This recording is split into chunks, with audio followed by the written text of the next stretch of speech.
Dans l'écosystème rigide, brutal et immuable de la prison de haute sécurité de Valombre, une forteresse de béton et d'acier réputée infranchissable, le chef Auguste avait conquis un royaume improbable, un fief de vapeur, de bruit et d'odeur, la cuisine. Pour les 1200 détenus et les 300 membres du personnel, il n'était pas le prisonnier numéro 734, un homme condamné à la perpétuité pour un braquage qui avait mal tourné des décennies plus tôt. Il était simplement et universellement le chef. Auguste était une institution, un pilier de la routine carcérale aussi fiable et permanent que les barreaux aux fenêtres et les portes en acier qui rythmaient chaque journée.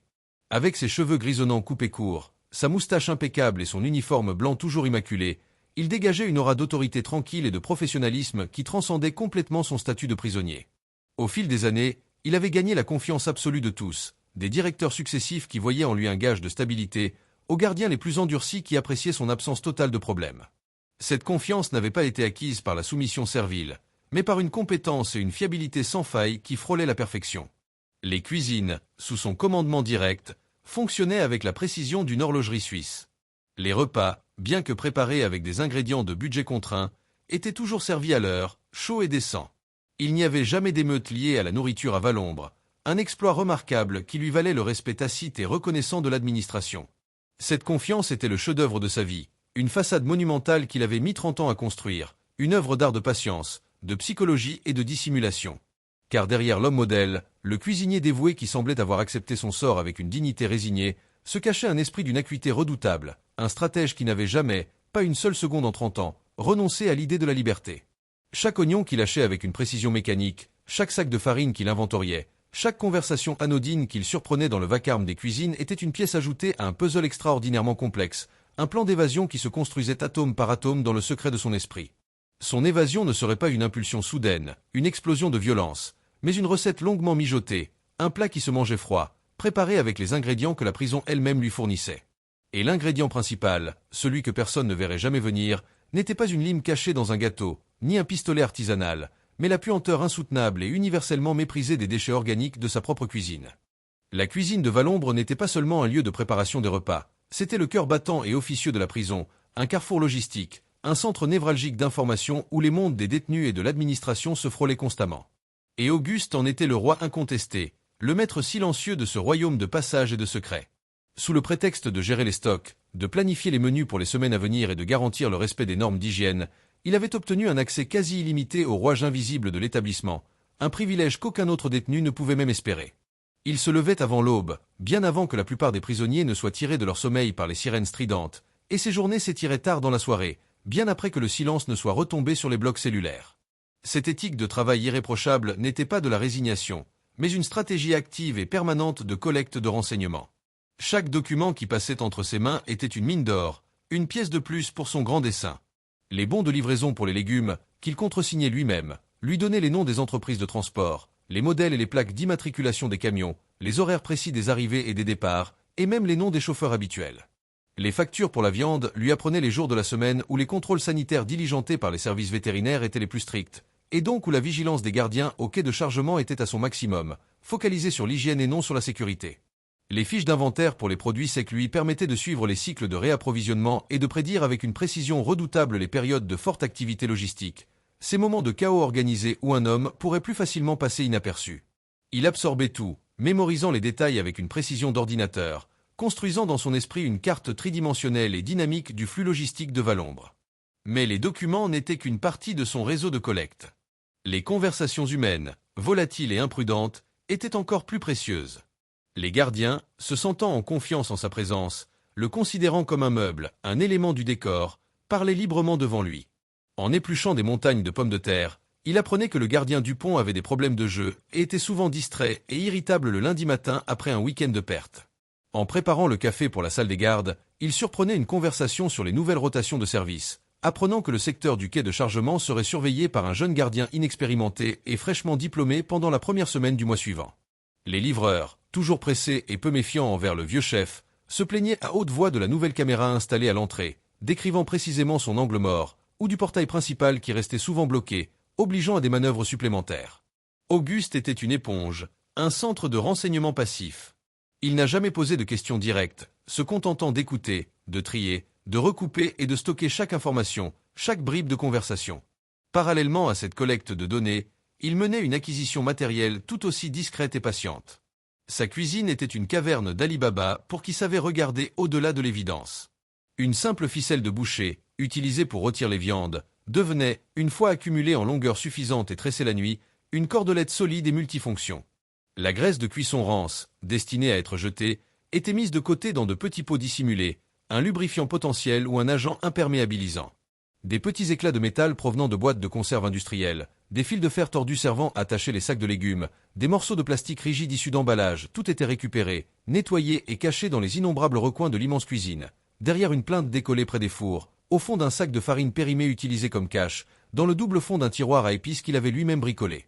Pour les autres, c'étaient des déchets insignifiants. Pour Auguste, c'étaient les composants bruts de sa future liberté.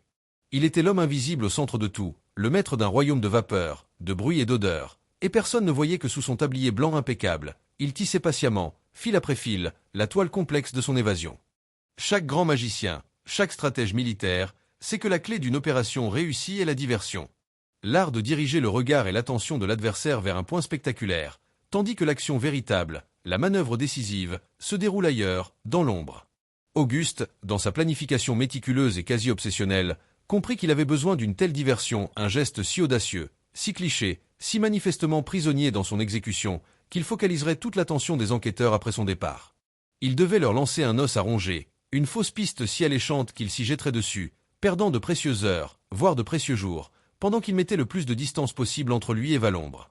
L'idée lui vint d'une des routines les plus absurdes, les plus ancrées et les plus symboliques de la prison, la livraison quotidienne de pain frais au bureau du directeur. Chaque matin, à 10 heures précises, un petit pain de campagne, encore chaud et croustillant, était livré sur un plateau d'argent au directeur, qu'il soit présent ou non pour le recevoir. C'était une tradition héritée de l'ancien régime de la prison, un symbole de statut, un petit luxe qui rappelait à tous qui était le maître des lieux. Et c'était Auguste, et lui seul, qui était chargé de cuire ce pain spécifique. C'était sa signature, une marque de la confiance absolue qu'on lui accordait, un privilège qu'il accomplissait avec un sérieux papal. C'est sur cet autel de la routine qu'il décida de sacrifier son leurre. Il n'allait pas utiliser une clé pour s'évader, mais il allait faire croire à tout le monde que c'était son plan, un plan raté mais révélateur. Le projet prit des mois de préparation et d'expérimentation secrète. Il commença par collectionner des clés, ou plutôt leurs empreintes. Il parvint à obtenir une empreinte de la clé du grand garde-manger en la pressant discrètement dans un morceau de margarine froide lors d'un inventaire. Il en obtint une autre d'un vieux cadenas d'une grille extérieure en la moulant dans de la mie de pain humide, un jour où un gardien l'avait laissé traîner sur un rebord de fenêtre. À partir de ces empreintes, il se mit à fabriquer une fausse clé, un chef-d'œuvre de l'artisanat carcéral. Il utilisa des éclats de métal récupérés sur des boîtes de conserve industrielles, les martelant silencieusement la nuit, enroulés dans ses couvertures pour étouffer le bruit, les pliant et les limant avec une patience infinie contre le sol en béton de sa cellule, utilisant une petite pierre à aiguiser volée qu'il avait déclarée perdue des mois auparavant. Le résultat était une clé grossière, lourde, d'apparence plausible mais totalement non fonctionnelle.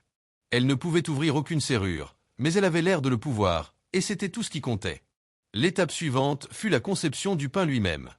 Il ne pouvait pas simplement cacher la clé à l'intérieur, ce qui aurait été trop simple. Il fallait que la découverte soit spectaculaire, qu'elle raconte une histoire. Il mit au point une recette de pain de campagne à la croûte extra épaisse et à la mie très aérée. En utilisant une technique de cuisson complexe, impliquant un choc thermique contrôlé, il parvenait à créer une grande cavité au cœur du pain, une cachette parfaite et presque indétectable au poids. Le jour J, il exécuterait son plan avec une précision théâtrale. Il cuirait le pain comme d'habitude. Au dernier moment, juste avant la livraison, il ferait une petite incision sous le pain, il glisserait sa fausse clé enveloppée dans un morceau de tissu pour ne pas qu'elle bouge, puis refermerait l'ouverture avec un peu de pâte fraîche passée rapidement à la flamme pour la cautériser. Le pain serait livré. Il savait que le directeur, un homme de routine et peu porté sur les plaisirs de la table, ne le couperait pas lui-même. Le pain resterait sur son bureau, comme une nature morte. Après la découverte de l'évasion d'Auguste, la procédure standard serait de fouiller de fond en comble tous les lieux où il aurait pu aller. Son bureau, sa cellule et bien sûr, la cuisine. La découverte du pain intact sur le bureau du directeur déclencherait inévitablement une inspection plus approfondie. Un gardien le prendrait, sentirait son poids anormal, le briserait et trouverait la clé. Le scénario était parfait. La conclusion semblerait évidente. Le chef avait tenté de faire passer une clé au directeur, peut-être pour un complice, ou avait un plan pour revenir plus tard la récupérer. Cela suggérerait une tentative d'évasion par les portes, par les serrures, une évasion classique. Les enquêteurs se concentreraient sur les complicités internes, interrogeant le personnel du bureau du directeur, vérifiant tous les verrous, analysant la fausse clé pendant des heures. C'était un chef-d'œuvre de psychologie inversée. Le pain de Troie ne contenait pas de soldats, mais une fausse piste, une idée erronée qui empoisonnerait l'enquête dès le début et dirigerait tous les regards loin, très loin, du véritable chemin de sa liberté, un tas d'ordures puantes et dégoûtantes. Alors que l'opération Pain de Troie était une manœuvre de diversion conçue pour tromper les esprits et les procédures d'enquête, le véritable plan d'évasion d'Auguste était beaucoup plus viscéral, une attaque directe contre les sens, une exploitation audacieuse de la nature humaine. Il était basé sur une observation simple, faite et refaite au cours de ces 30 années passées à observer le fonctionnement du quai de chargement et de la gestion des déchets. Les êtres humains, même les plus endurcis et les plus professionnels, ont une aversion instinctive et profonde pour la puanteur et la saleté extrême. Le système de gestion des déchets de Valombre était, sur le papier, rigoureux. Les poubelles pour le plastique, le verre et le carton étaient régulièrement inspectés de manière aléatoire. Les conteneurs de restes de viande pour l'équarrissage étaient scellés, pesés et suivis à la trace. Mais il y avait une exception notable, une faille béante dans ce système. Le grand conteneur verre à couvercle métallique, destiné aux déchets organiques et compost. C'était le réceptacle de tout ce qui était périssable et non carné, des montagnes d'épluchures de légumes, du pain rassis, des restes de pâtes, des fruits et légumes pourris ou abîmés. Une fois par semaine, tous les jeudis matins, ce conteneur était vidé par un camion de la voirie municipale.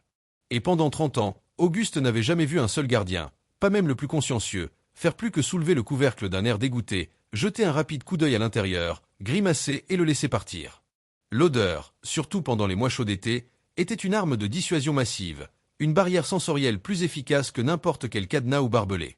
C'est sur cette faiblesse humaine fondamentale qu'il bâtit son plan. Mais il ne pouvait pas simplement compter sur la puanteur habituelle. Il devait l'amplifier, la transformer en une arme biologique si puissante qu'elle garantirait l'absence de toute inspection, même la plus superficielle. Il commença à manipuler subtilement les menus et la gestion des stocks des mois à l'avance.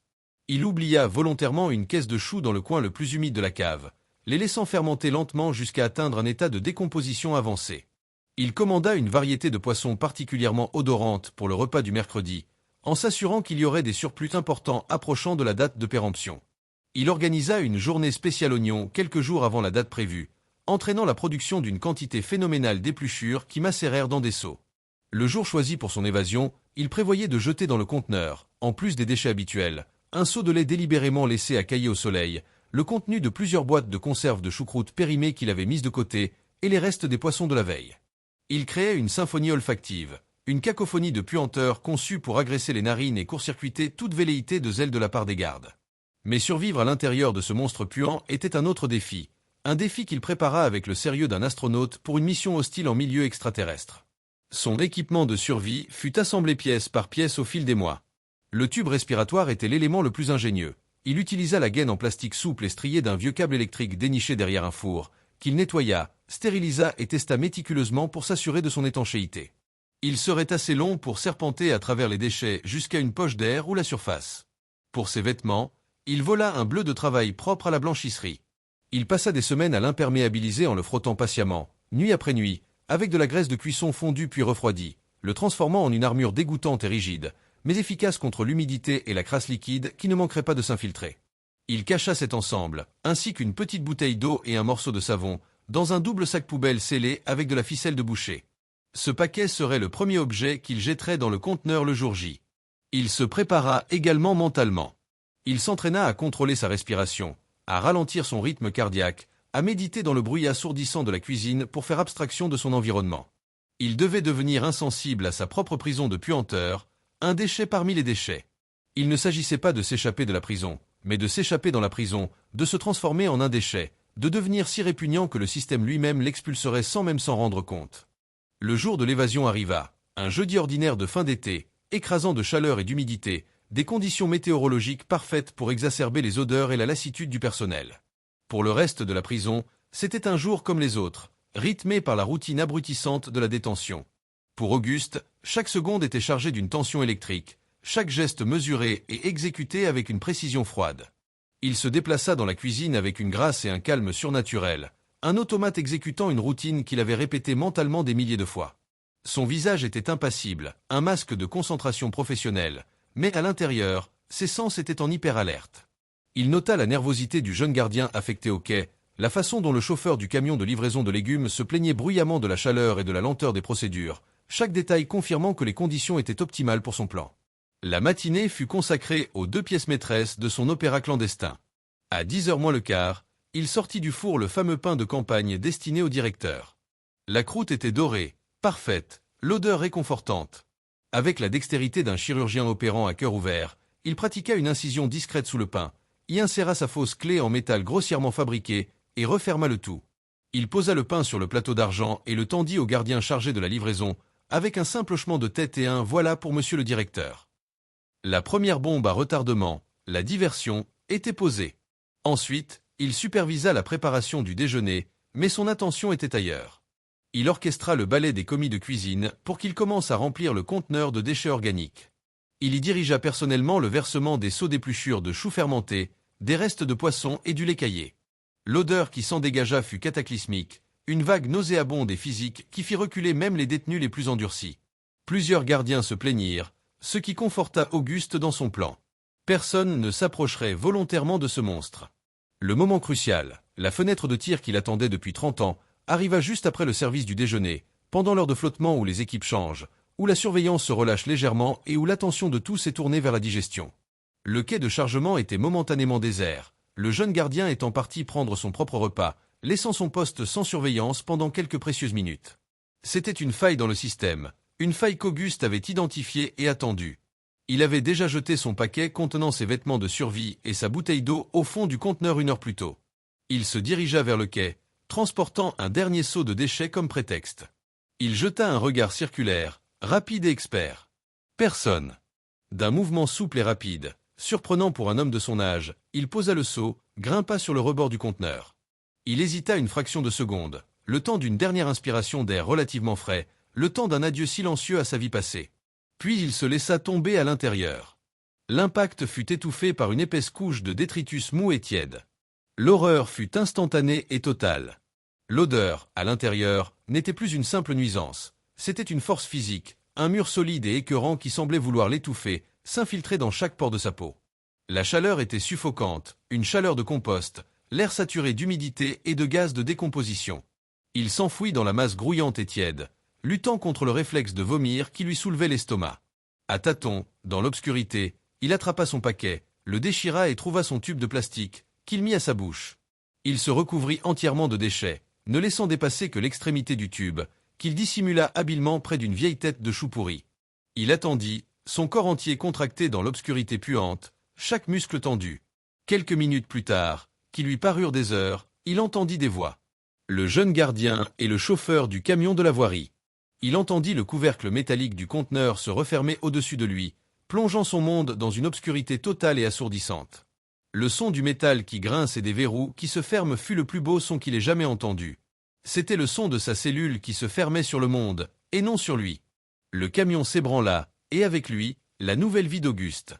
Le voyage à l'intérieur du conteneur fut une descente aux enfers, une épreuve sensorielle qui aurait brisé un homme moins préparé ou moins déterminé.